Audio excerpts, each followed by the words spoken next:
Hey, this is Jim. Welcome to Silent Sales Machine Radio. We've got a guest who's going to be on the show in just a minute, Mr. Jeff Lester. He started doing Amazon about, as we're recording this, a little over a year ago, about 14 months or so ago.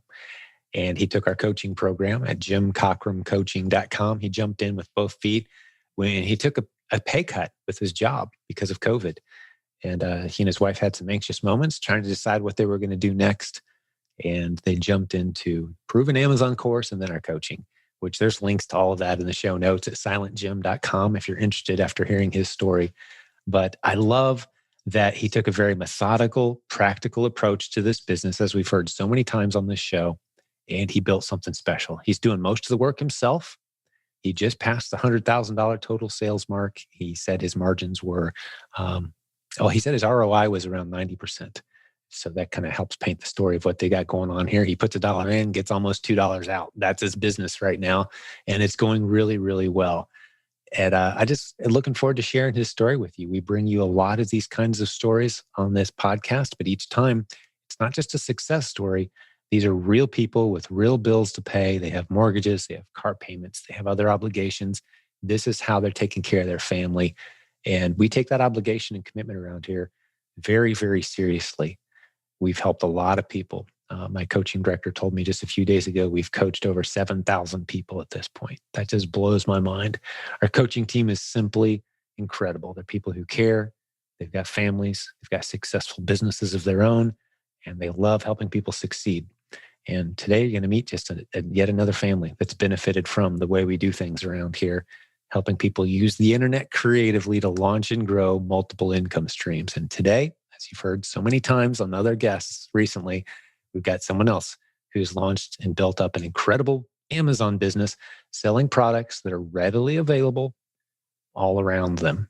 Store shelves, online shopping, a few wholesalers thrown in there, as we're going to hear from Jeff today, but some very practical advice as well about how to mine for opportunity on Amazon and expand out the products that you're able to offer. And I think you're going to find it very encouraging. So let's jump over and get our guest on the show right now. So Jeff, welcome to the show. Thanks. Glad to be here. It's truly a pleasure to have you on here. And I want to dive right into your story, man. Let's hear what brings you to the podcast episode today. Okay. All right. So it started back December last year. We have, my wife and I have been married 20 years. We have 4 kiddos. Our oldest is a high schooler. And like most high schoolers, he spends too much time on his phone, but he was watching YouTube and saw videos of people making money drop shipping and doing things like that. And he asked some questions. So reluctantly, I decided to look into it a little bit. So I reached out to an alumni group from where I went to school. I graduated from West Point and reached out to some folks. That's impressive, and, dude. You just blew right past that, man. That's quite an accomplishment. Yeah, no worries. So reached out and got several responses back. And one of them pointed us to the Silent Sales Machine Facebook group. And so his wife. Let me get this right. So there's a West Point chat group for graduates? Yeah, so it's just like there's a lot of Facebook groups for different, interests or what have you. So there's an alumni group for West Point. Yeah, that someone had started back in the day. Mm-hmm. I love it. So someone in there was a fan of this community. I got you. Okay. Yeah. His wife actually has been selling on Amazon for several years at that point. So I joined the Facebook group, and that was December of 2019, and spent a few months just kind of reading, the goings on, success stories, failures, whatever the case may be. Watch some of the podcast episodes. And then, of course, everyone knows COVID came around and threw a kink in a lot of people's plans. And my company decided that they needed to reduce everyone's salaries across the board. So while completely understand that, it's a business decision. It doesn't help pay the mortgage. So my wife and I talked about it and decided, we need to try this selling on Amazon thing. And not only that, but we also decided, hey, let's jump right in with coaching. I know people have different philosophies on when to get coaching, but we're going from 100% of our normal income to 70. And I decided if we can get into coaching, it'll help reduce the learning curve and hopefully eliminate costly mistakes that you usually experience when you first start an endeavor, business, whatever the case may be. Okay, So, so with the timeline, and I don't know, I'm learning as we go, right, with the listener here. I unfortunately, and I already confessed to Jeff, typically I have a bit of a bio to read before the show start, but I was running behind today. I don't know anything about Jeff. I just learned he's a coaching student of ours. That's awesome. But I'm wondering about when, and for the listener's sake too, yeah. we're about 13 months into your journey because you said you started December 2019. Here we are, January, February, 14 months into your Mhm. journey. And at what point did you get coaching? How long ago? So we got coaching April 1st of last Okay. year. So we're right now February of 2021. So April 1st of 2020, we signed up for coaching.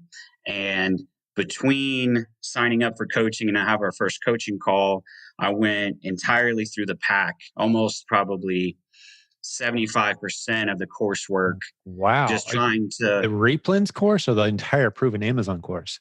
almost the entire proven Amazon course. I did That's that 100% of the replens West course. Point discipline, man. I don't know that Well, I've been through 80% of the proven Amazon I mean, course. I skipped a few of them. Like I knew I wasn't going to try and start off with private label. Right. There are a few others like the replens course. I didn't watch the part where he's talking about 100K and higher, right? Based on starting off. So, Sure. um, You went through the stuff that was applicable to where you were. yes, yeah. And just tried to absorb it, take notes. So that way, once we started the official coaching process, I knew more than just being completely brand new, even though up to that point hadn't sold anything on Amazon at all. So, I love it. Well, let me just because we kind of hit a point. I'm trying to listen to this episode, Jeff, as I do most episodes of just if I'm brand new to all of this, what did I just hear? mhm, I want to make it clear the proven Amazon course by design isn't a go through the whole course kind of experience. It's more of a right. library of everything you'll ever need, regardless of what level you're at in your Mhm, Amazon business growth and which strategy of the numerous strategies you could pursue. So it's got in-depth content on virtually every way you can tackle the Amazon monster, that's right. regardless of your experience level. So when I say I myself haven't even been through some of the content, I truly haven't because there are modules, there's business modules in there that some great leaders in our community are tackling with excellence that I've never tackled myself. But Sure. we've got great coaches teaching people how to do it all day, every day around here. So Right. yeah, that hopefully explains the comment there. So yeah, but it sounds like you consumed a lot of content, then jumped in with both feet into coaching, and your Hmm. spouse was on board. And let me just Yep. commend you as well, too. At the point where a lot of people are taking a 30% cut in pay, Hmm. that first initial reaction that I'm sure you had to wrestle to the ground is, I can't afford to spend on anything. It's time to batten Right. down the hatches. It's time to circle the wagons. It's time to cut the cable bill and cut this and cut that and figure out a way to, without spending any money, to get Of out of course. this. Yeah. Right. So that you had to battle that fear. How big a battle was that for you? Um, well, so right the day, almost, I think it actually was the day we found out that the salaries are getting cut. My wife had a neighborhood photographer was coming over, and she, photography business was hurting like a lot of things. So she was doing kind of front porch pictures, like she'd come up and stand, socially distance away and get kind of family photos, and you Mhm. can see the stress on my face in those photos because literally an hour before that we had found out about the salary cut. So, um, but Wow. in all honesty, it was truly a blessing because if the cut was less, we would have done what you said. We would have, okay, cut everything to the bone, borrow from your 401k if you need to, take, small jobs, drive for Uber, things like that. But since the cut was so substantial, it really forced us to look for other avenues that could actually really replace Mm. that as opposed to, just kind of scrimping by until something changed. So, Yeah, it was it wasn't a nice gradual ease out of your comfort zone. It was a kind of a drop kicked into a new reality, right, right? right. Even though we're blessed, man. I mean, 70% of salary, no matter what your salary is in the US, that's still a lot more Hmm. than a lot of people have.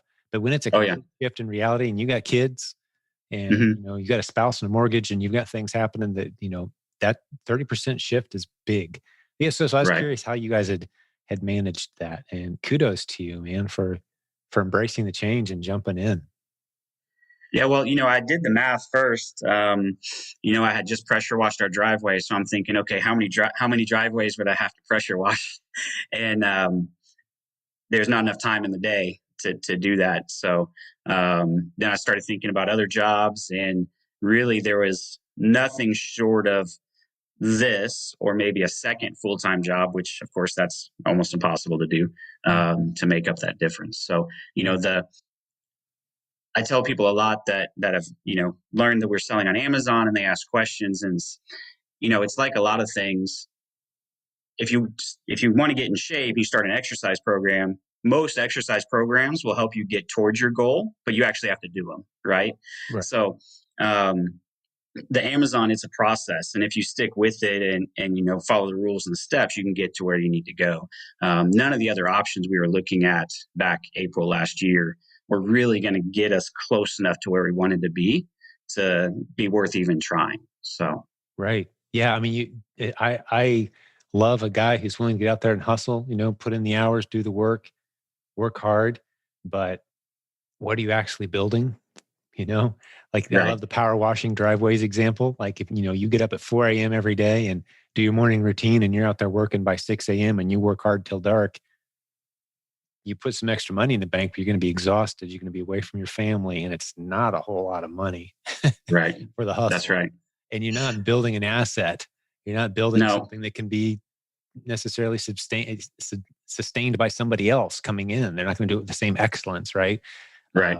So, yeah, the Amazon business was a solution for a lot of people in our community who have faced very similar circumstances. I'm glad we're spending a significant amount of time here because I think people can really relate to that little blast that comes along and kind of knocks them sideways. What do we do now?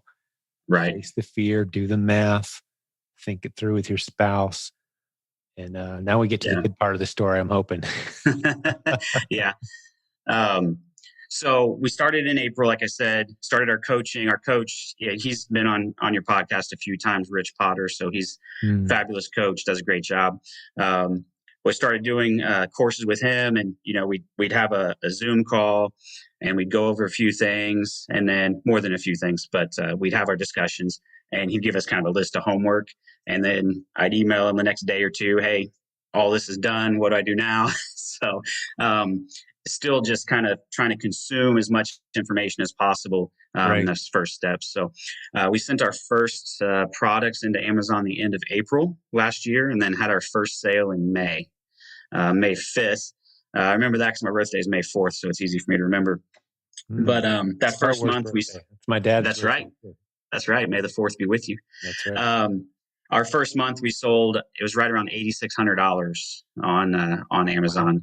That's a nice Um, start. Do you happen to remember your margin? So overall, throughout this entire thing, our margins averaged between 20 and 25% when you figure all your expenses and everything. Our ROI averages around 90% when you look at all the products. We have some, of course, that greatly exceed that. And then we have others that, based on the throughput, we're willing to accept a lower ROI for a Sure. higher monthly amount. So, That's phenomenal. Yeah, 90% ROI is beautiful. yeah, Yeah. So that's pretty much dollar in, get a dollar out, pretty close to that's it. right. That's right. Well, Yeah. dollar in, get two out, I should say. So you're doing great, man. That's beautiful. Yeah, so we did. So May was great, and then June was better, and July was even better, and it was like holy smokes! And for the first little while, we didn't even tell anyone we were trying this, or diving in the deep end, I guess. But once we started seeing, okay, we're seeing sales, we're seeing our account build up on Amazon, and then once we started getting checks back from Amazon, we're like, okay, this actually is legitimate. Because, I always thought of Amazon as a place you go to price match. But in Right. reality, people are paying Amazon for the convenience of pulling up their smartphone, buying now, and the doorbell rings and it shows up. And they're not even So, price shopping. The vast majority no, of them are not no, they're price not. shopping at all, as That's right. evidenced by how easy it is to find these 90% ROI items Hmm. everywhere. That's right. That's How right. many different listings, how many different ASINs, for those who don't Hmm. know, like let's keep it simple. How many different products are you selling? So we're only if you add everything up, including the ones I've closed, we're only at about 150. But about 25 of those we've sold, and I've decided for whatever reason to not continue selling those. So Sure. some of them, maybe the demand falls off, or people may tank the price. So, Right. or in some cases, my suppliers, maybe they don't have them anymore, and I haven't had a lot of luck finding them. So about 25 products we've kind of shifted off to the side for a while. So well over 100 products, and I'm assuming the 80-20 rule applies. There's 20% of your ASINs that you're pretty excited about, and the rest, oh yeah, absolutely, they pay the bills, but they might drop off at some point. Who knows? That's right. So you're doing what? No, you told us about your first month, 8,600, 90% ROI. Yep. Well, let's go from here. How did you progress from there? So obviously, even if you pay for coaching like we did, you're always going to have learnings as you go through. In August timeframe, we had some check-in delays with some of our Amazon shipments. So we had some dip in sales for a little while there. Learned a couple things in the process. So now what I try to do, especially if it's one of our top selling ASINs, I try not to send too many in a single shipment. So that way, if that shipment sits on Amazon shelves for too long before they check it in, or it gets lost, it doesn't eat up inventory space, and I can kind of spread it out. So yeah, I love that. That is a brilliant strategy, to keep it kind of. It's better to ship a little bit every day than to ship it all once every 2 weeks. It's a different way of saying what you just said. Yeah. As far as from maintaining a nice level inventory, and if something's taking a while to get checked in, we all know there's different distribution centers that perform very well. That's right. And others That's right. Like, oh no, it's going there again. Right. Like, and actually, the one right up the road from us was notoriously terrible for a while. I mean, I know people around here consider just going to get a job just to speed them up. Like, I'll work here for free, guys. Can we please just check the inventory in? Right. Nice. Yeah. And if you think about it, you're paying per pound, right, to ship your stuff to Amazon, or dimensional weight if you use big boxes for lighter things. So you're not getting penalized by sending in smaller shipments. So, instead of sending in 500 once a week, you could think about splitting that into 2 or 3 shipments. The only thing to caution is, of course, if you get too low on any one particular item or several items, they may try to split your shipment, and then that could negate some of those advantages. So exactly. Good tip, man. You've been doing this. Yeah. You know what you're doing. I'm trying. But so fast forward 8 months to the day from starting our first sale, we hit 100K in sales. So January 5th, we hit 100,000 in sales, which was exciting. I was hoping to hit it.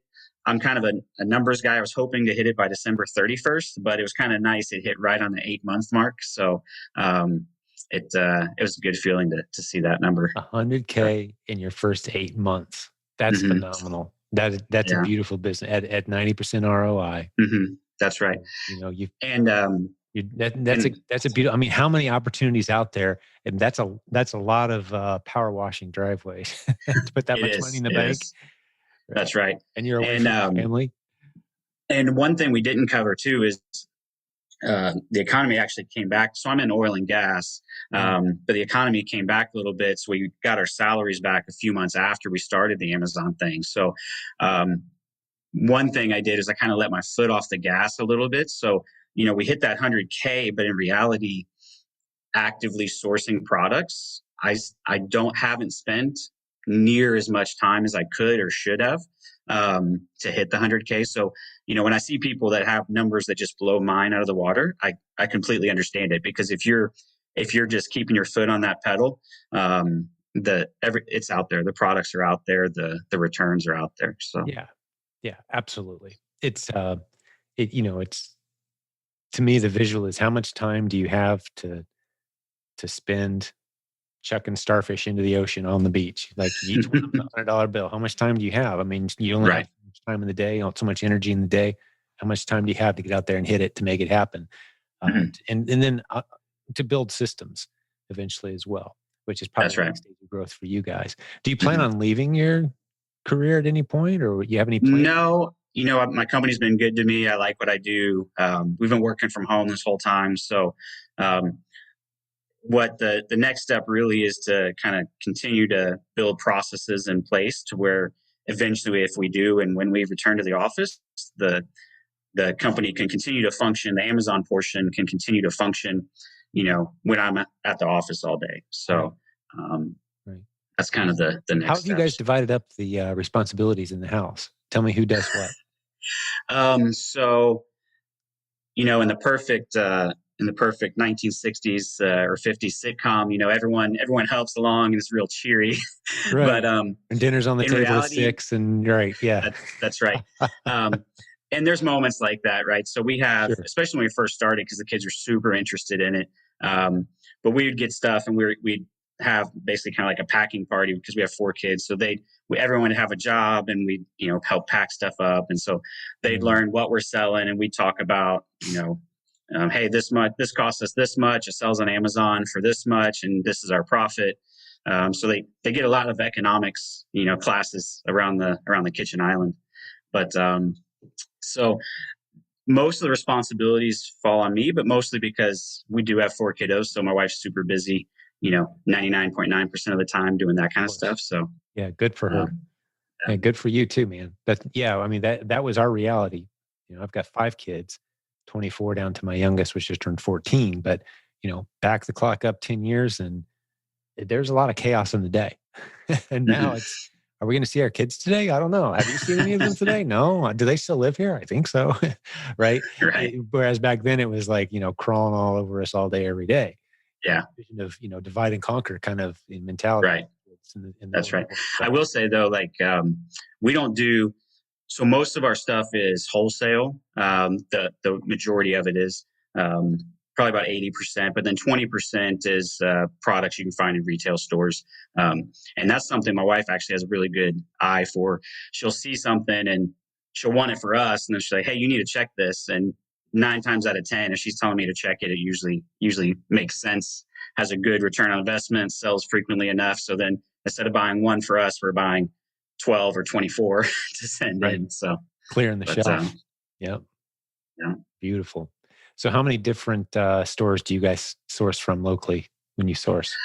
Um, there's really just about a handful. And we're outside Houston, so large metropolitan area. So you have your typical stores out there. Sure. You have your big box stores, your dollar stores. But really, there's a grocery store that's big in Texas that we love. Every time we go to the grocery store, we have a handful of things we know we pick up to sell on Amazon. Um, every time we're at a couple of the big box stores, we know what we're looking for. So, That's great. Yeah, just emphasizing the point that you don't need a network of 40 stores to do this business. Actually, when you first start out, you're thinking, "Oh, I better, what's all the closest stores?" You got one, two, three reliable mhm. stores you can use. Right, And right. if there's barcodes and shelves in the store, there's profitable product there. Hmm. But tons of it actually. In many That's right. cases, the same product, the same can or bag of whatever it is you're holding, multiple different listings on Amazon, it can be Hmm. used. But you said Yeah. wholesale. I'm curious how you got off into that heavy into wholesale that fast. That's an interesting twist. I don't hear that often. 80% wholesale just a few months in. Hmm. Talk me through that. Yeah. So well, part of it was COVID related, depending on where you live. In Texas, Sure. we're tend to be a little freer than some other places, but you couldn't really go as many places as you would pre-COVID, even down here in Texas. So, really, you can do a lot of your wholesale sourcing and finding your suppliers, evaluating their products all through the computer. So you're not limited to doing it during certain hours. If you're at work or you're working from home, you don't you have to focus on that. But after that, kids are in bed or early in the morning, you can fire up the computer and you can search your wholesale providers for their catalog to see what sells and what doesn't sell. So, Right. um, the benefit I found for us personally, everyone has their own metrics on what they're willing to sell. Some people won't sell anything if they don't make more than $5 on a particular item, for example. We don't put any limit on a dollar figure. We put limits more on our ROI and our profit margin. So there's tons of low hanging fruit out there. And really, we've gotten to some sales in January, and all we've done so far really is a lot of that low hanging fruit. And so the wholesale part for us just made sense because I really try to look for things that sell, 50 to 100 to 400 times a month. And maybe they make a little less than some of the other products. But if I can turn them over and over, then to me, that's worth my time. So, And one of the benefits of playing in that arena, and I take it you've studied the replens approach, correct? Okay. yeah, Those fast moving items where you're thinking, oh, someone's going to tank the price eventually. If you kind of hang in there, it swings back pretty fast. But the other advantage of this business model is, Jeff, I just want to point out for the listeners is I was explaining this to my team a little bit today. Like, this is a beautiful business model because even when you make a mistake, you buy a little bit too many of something, it's not like you've lost all that money. You just drop the that's right. price down and maybe you take a little hit and you sell those 20 that are sitting there. So Yeah, it cost us $25, but we've already made $3,000 or $5,000 off of that product leading up to that point. that's right. We're just testing it and it doesn't work. All right, we lost $10 or $20 on that test. The vast majority of the time, you're going to make 5% or 10% or 90% ROI, right? You're going to make $2 a sale, $5, $20 a sale, the vast majority of the time. So you can afford to make those little mistakes. That's right. Have those occasions where the product kind of flames out. But it's interesting to me, it sounds like you're playing around quite a bit in that arena where there's a lot of other sellers on the same listings you are on. There can be, yeah. But so two things, like I know there's the replens, and a lot of people tend to think of replens as, either online arbitrage or retail arbitrage. I kind of apply the replens model to the wholesale side. Yeah. Because, typically your wholesale, you're not going to have clearances and that kind of stuff. And it's still going to be the regular price. The price is the price. And so I apply the same kind of metrics that I would if I'm looking when we're at the grocery store and I pick up a couple of items. So the only difference that I've seen for me applying the replens model to the wholesale side of things is when you go to test a product, right? Like you may have a minimum of one case or two cases. So instead of doing, okay, I'm going to test 4 items, I maybe have to test 12. And in the grand scheme of things, that's really not that much money depending on the product, right? Right. So, so I try to use, no matter what I do, I try to approach it from the replens mindset, as in, okay, it has to meet certain requirements, and I just want to be able to sell it repeatedly, over and over, month after month. And I don't care if I find it at my grocery store or if I find it at the wholesaler. So, but what you had asked about with the number of sellers, very few times have I shied away from a product because it has too many sellers. What I mostly look at if it has a lot of sellers is what's the selling frequency, and then what's the price stability. So if the seller count goes up and down, but the price stays pretty rock solid, then typically I'm okay with that. That's right. So, that's beautiful. And what tool do you use? I know your answer, but I'm just wanting you to say it. So I might throw you a curveball a little bit. So we use Keepa, right? Yeah. Like it's highly recommended, and, and it's great. It's phenomenal for a lot of things. Typically, I find for the most part, Keepa may be a little conservative on the sales frequency. Yeah, I tend to double or triple whatever they're telling me the monthly sales are. I double or triple it. I'm glad to hear you say that.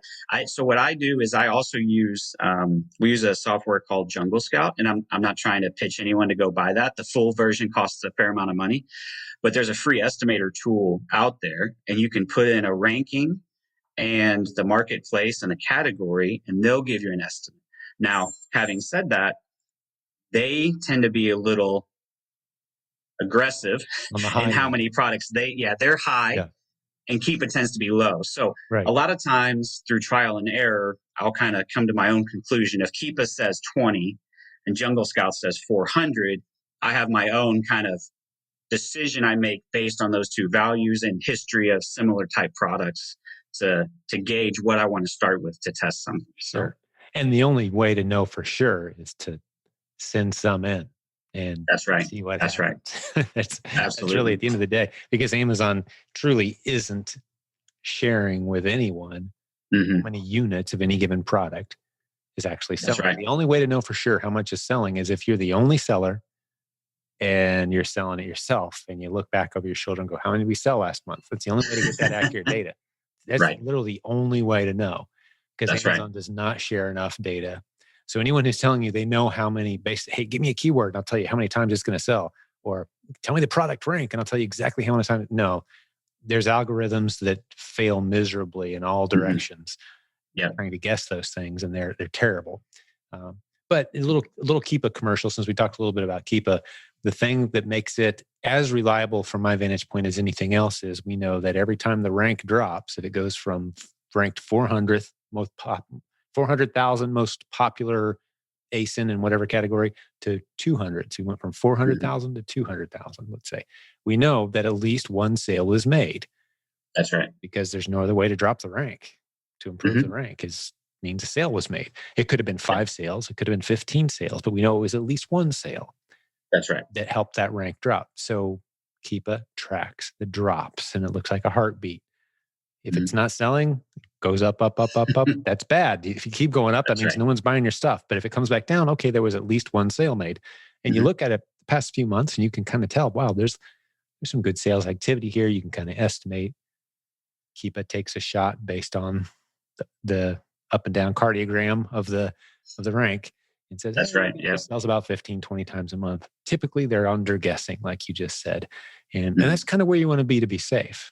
Because if That's you're right. in there with 5 or 10 other sellers, how many times a month am I going to get the buy box and sell if my price is right in there? And I love that you Right. identified price stability too, because one of the things we don't like to see, as you well know, I'm kind of educating the listeners right now, but if that price is kind of slowly tanking down to the right over time, that means there's probably a lot of sellers jumping, finding, doing the same thing. And pretty soon that's going to be a zero margin product for the vast majority of sellers. And maybe come back and check it in a few months. That's right. Right now, it's probably a bad idea to get on it. Hmm. Yeah.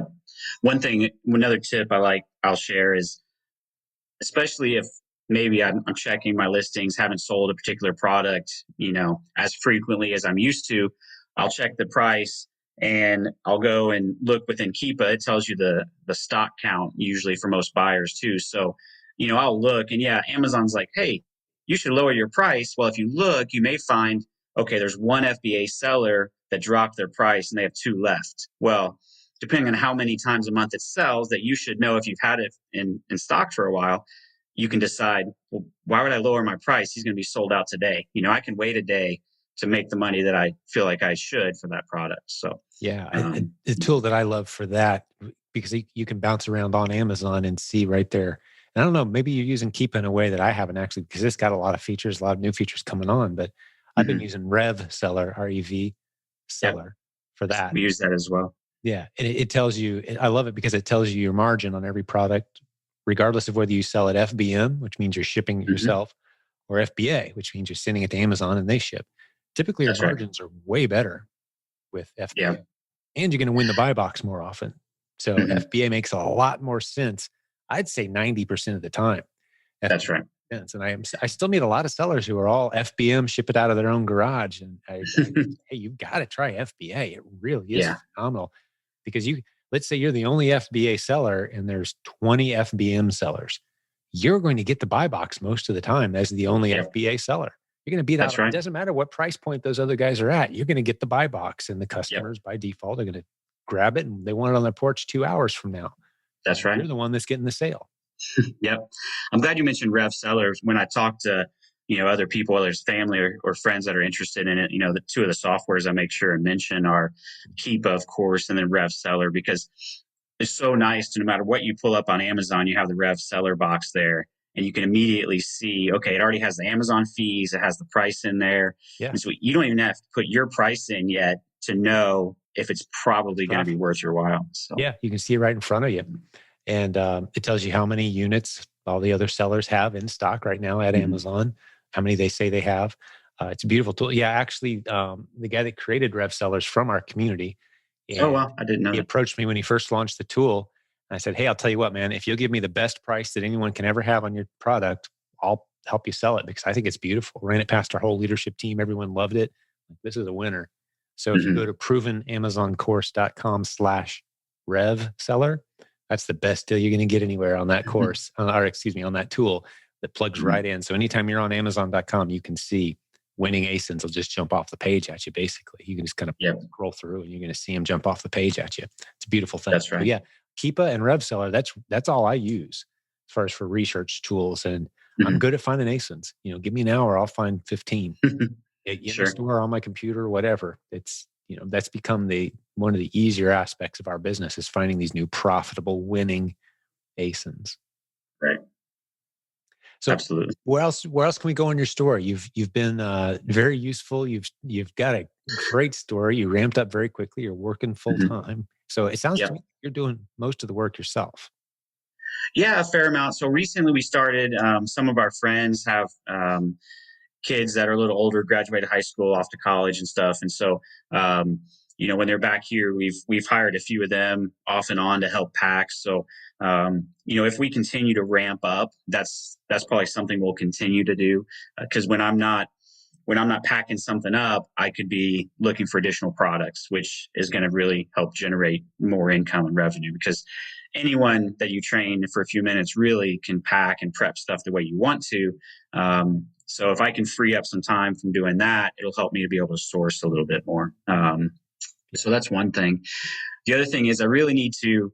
We're not maxed out, but we're kind of at I guess, a plateau a little bit on our wholesale accounts that we have.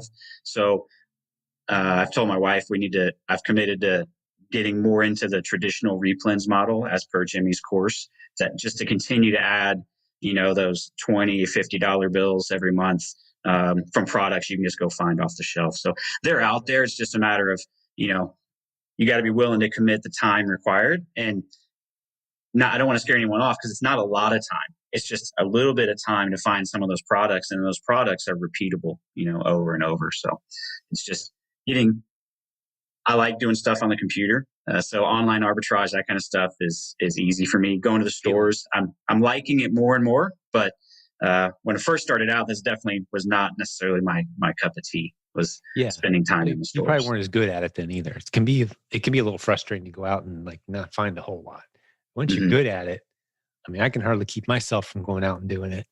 I last night I was finding replens. Anytime I'm out, it's just so hard not to go in, because I can pull up our team's shopping list anytime I want, the stuff that we need right now. Yeah, I'll run in here real quick, grab a few things, test a couple ASINs, and find 3 or 4 Hmm. new income streams. And Yeah, here's another $20 a month for my business. Here's another $50 a month for my business.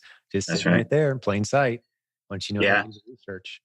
The other day, my mother-in-law is a retired school teacher, and so she helps tutor our youngest. And dropped her off at her house and ran to the grocery store to pick us up some stuff for dinner, and saw a particular condiment that had a buy one get one free on it. And usually I stay away from looking for stuff that's on clearance or big sales, but I'm like, let's just look. I got some time to kill. And not only does it make a ridiculous ROI with the buy one get one free, when you don't have the buy one get one free, it still makes 100% ROI. So it's like, Right. okay, easy peasy. So grab 10 or 20 of those with all the coupons attached, and continued on my day and found the rest of our I, grocery list, I and, found and one went of on. So, those. It's been about 6 weeks or so ago, where like I'm leaving a store, stuff we needed, plus grabbed a few replens, plus found a few that I'm always kind of doing this combined shopping, these 2 transaction trips, yep, personal, business. that's right. And they've got this huge bin of, if I said it, you'd recognize it. We've all probably, 90% of the people listening to this, if you live in the US, you've probably used this product. And I'm thinking there's no way that's a good replen. There's just no way. But let's just check it real quick. They got this huge bin of them, and they're marked down like, 60% off what they normally sell. So I checked it at 100% full price, basically what you just described, a great fast selling replen I Hmm. think it was a 3-pack. Nice. But they had them marked way down. So then the challenge is like, okay, how big a fool do I want to make out of myself right now? Because I've got 2 cart loads ready to go out to my car. I'm getting ready to go put Wow, those in my car. Come back. How many of these do I put in a cart? that's right. That's right. Where's that line where I'm a little embarrassed right now to be that guy with Right. 80 units? I don't, because I know this thing's going to fly, and it has. Um, Awesome. but there's about 30 or 40 other sellers on it but the price is nice and steady. And even that price drops, I don't care because I just cleaned up and I just got That's a right. whole bunch of, basically buy one, get two free kind of like, let's go to town, man. So I ended up grabbing, I think I stayed conservative, maybe grabbed 30 or 40 that first round, but still it's weird checking out of 40 of the exact same item in your cart. Yeah, you get a few looks. My Yeah. my wife's over there shaking her head. Yes. So yeah, Yeah. you get a few looks when you buy a whole bunch of the same thing over and over. Yeah. So And it's pretty easy if you see someone else who's doing the business. I don't know how often you mhm, run into one of those guys, but it's happened a few times. You're like, replens seller, right? It doesn't happen all that often, but when you yeah, do, and it's great because once you really understand the business, it's not like you're, oh, don't look at my cart because you don't know what ASIN they're selling on. You don't that's know if right. it's a Yeah, 6 pack or a 12 pack or, if they're testing out a new loser. You don't know mhm, these things. that's right. It's not like you have to be protective of, oh, this is what I sell. I love that Right. aspect of this business is you can be super chummy and friendly with you run into other people who are selling and, doing retail flips or whatever. Mhm. You see people who are Yep. scanning barcodes and you kind of feel bad for them because like, that's kind of kindergarten level stuff there. You don't have to Right. scan barcodes.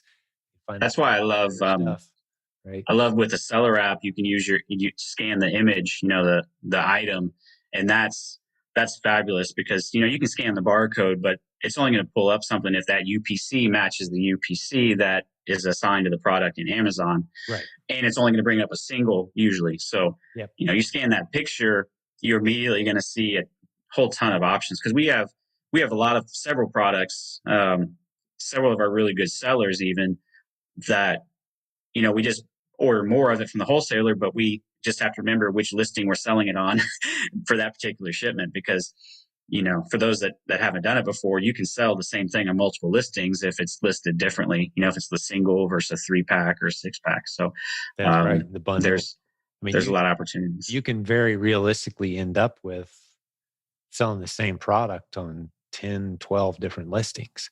We've got Hmm. we've got some that we're probably pushing that many. That's Like you awesome. said, single, 3 pack, 6 pack, some kind of creative bundle, Hmm. all kinds of different ways that it can be Yeah, listed. And quite often, it's not the ones that show up if you scan the barcode. None of those would have shown up if you would have scanned the barcode into whatever app you're using. You want to that's right. type in the name of the product into Amazon.com and scroll through and see what listings there are. All right. Hmm. Well, cool. Well, what tips do you have, Jeff, for the listeners who are out here? I mean, this is, I've heard every episode of this show, and I'm thinking, you know, um, there's something kind of repetitive about it. It reminds me at times of. Are you a Dave Ramsey fan by any chance? Yep, yep. Okay, so He always teaches courses at our church when we are growing up and yeah, whatnot. sure. So So, but if you listen to his radio show, and after a while, it's like, heard that story before, but you're struck by the consistency and the right. frequency and just the sheer volume of people that are applying these strategies and they work. Hmm. But every time there's a handful of new things that you kind of pick up, and there's a reason that you listen to the show, for example. And I'm Right. sure you've picked up on this. It's like, oh, great, another success story. People selling on Amazon. Well, that's because there's a whole bunch of us doing it, and there's a whole bunch of other things out there that just don't work. So I That's love right. just pounding away at the same old, same old. Like, yeah, Hmm. this is predictable. It works. Do the Yeah. work. But there's also, I'm curious, like, are there any little tidbits that maybe out of your story, things that you haven't had a chance to share yet that Hmm. we could pull some lessons maybe that you haven't heard on the show or something that struck you that stood out Sure. in your journey?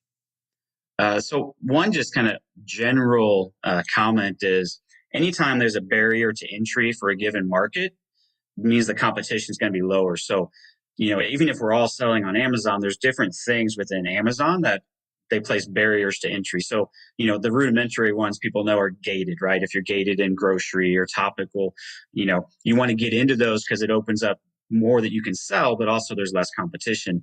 But that also applies for pesticides, a few other Hazmat. things as well. Yeah, we do Hazmat. quite a bit in So hazmat. Yeah. do you? So we signed up. We're on the waiting list for hazmat. So just hoping someday our number comes up and and we get in that program. So, Yeah. but anytime Amazon puts some kind of fence or gate in front of people, if you can get through that, then your competition is going to be less on the other side for those products, and it opens up a whole number of additional profit streams for your business. So, Yeah, um, for sure. And another just thing. because Oh, Go ahead. But before you jump to your next point, hold on to Yeah, it. Don't forget it. Because sure. one of the things, human nature, listening to this, and you're a disciplined guy. I mean, come on, you graduated from West Point. I've got a fair amount of discipline myself, but sometimes people are kind of listening to this conversation, looking for those excuses not to jump. He Hmm. didn't just say until you're ungated, there's limited opportunity. That's not what he just said. Because Correct. we've got plenty of students who are just going into those basic first few categories where there are Hmm. millions of products and millions of different listings that you can get on and do the models that we're talking about.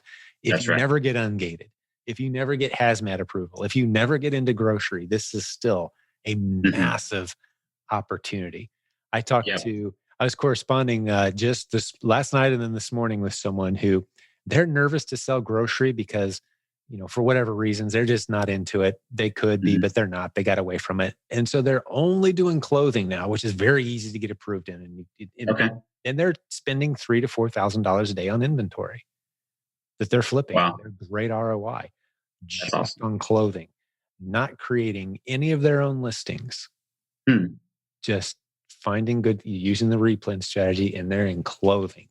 That's Right? awesome. So we That's always awesome. associate replens with like grocery items or stuff you'd Right. buy, of a big box store shelf.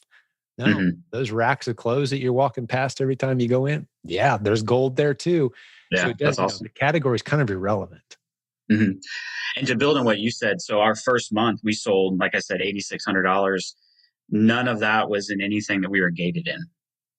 That was, and we were still relatively new sellers. So it's not like we'd been doing it a long time and, Right? that's a number you can get to if you, really try hard. I mean, that was our very first month out of the gate.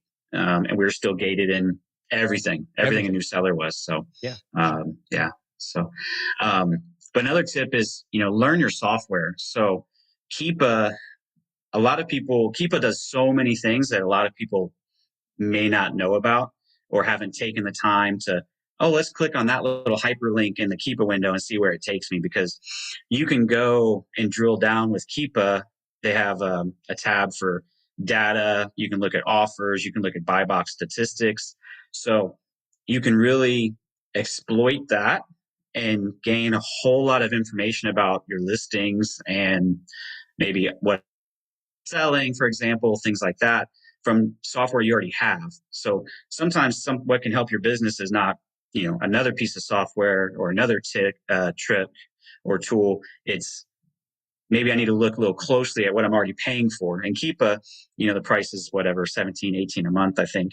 Um, it does a lot that I don't feel most sellers actually dive into. It's a So I powerful. won't, And the it reason is. I think, I'm pretty sure now, I'm not maybe as technically knowledgeable as I should be to say what I'm about to say, but I'm pretty sure this is accurate. That Keepa does a better job of scraping Amazon than anyone else. That's why they're able to do what they do. They're literally scraping across the millions and millions of listings at any given time on Amazon and Mhm. watching the product rank, for example, watching it drop, rise and fall better than anyone else. So that's where they get that data. But allow me to make an analogy. Hopefully this rings true with you, Jeff. One of the rules that we learn in business, if you take any business classes at all, they're going to tell you, hey, that customer that you already have is worth 10 times more than any customer you're going to go out and try to find and sell to later, because Mhm. you just, dig the gold out of the mine that you already got open That's right. versus going out and constantly, you're going to make more money Mhm. that way. So the equivalent in this business is those top 20% of your ASINs. We've all got the 80-20 rule, the Pareto principle, it's called, where 80% of your results are coming from 20% of your effort. 80% of your ROI is coming from 20% of your ASINs if you're on selling on Amazon. That top 20%, that's your gold. So you look at Mhm. Keepa. Have I really dug into Keepa for those top 5, 10, 15 ASINs that are really hot sellers for me? Do I really know them? Have I really explored Amazon to see how many listings I could open up Right. if I just dug in versus the churn of constantly trying to add to the bottom of the stack? Mhm. Let's focus in and really hone and polish the top of the stack. Are there any That's private right. label opportunities in there, for example? That's where your private label opportunities are going to pop the top. Mhm. Stuff that's really selling. Those weird ones, you're like, people really buy this much of that item at that margin? Yep, Maybe I should put my own name on a label and sell this thing, right? that's right. That's how you organically find these great finds. So I Right. love that you mentioned that, digging into the tools that you already have. Hmm. spend a lot of money to do this job. That's Well, right. Well, and to build on that too, when's the last time you went back and looked at your top 20%? Because I don't sell on any listings that I've created myself. Every listing I'm on hmm, is something someone else created. So that's there's right. always, people are always creating new listings. So, you know, if you haven't looked in a while, I would suggest go back and look at your top 20% because inevitably someone since the last time you looked has created one or two or five additional listings or variations for products that you already source. You already know they make you a lot of money, presumably, and have good ROI. Yeah. So, There didn't used to there's be a low four hanging fruit pack, that but pops up. now there's a So 4-pack. Wow. And look at that ROI. that's right. And those kind of jump off the page to you too, as you're kind of scrolling around on Amazon.com, just, typing in some of the brands that you sell a lot of. You look for the ones, not the one that has 3,500 reviews, but for the listing that has 12 reviews. Hmm. Hmm, might be something there. That's kind of new. That's right. Is this thing popping yet? Well, look, it's selling 30 a month. That's gold. It's selling 20, 30, 50 a month, and there's only 12, 15 reviews. That's a hot one almost every single time. At least it's going to be for the next several months.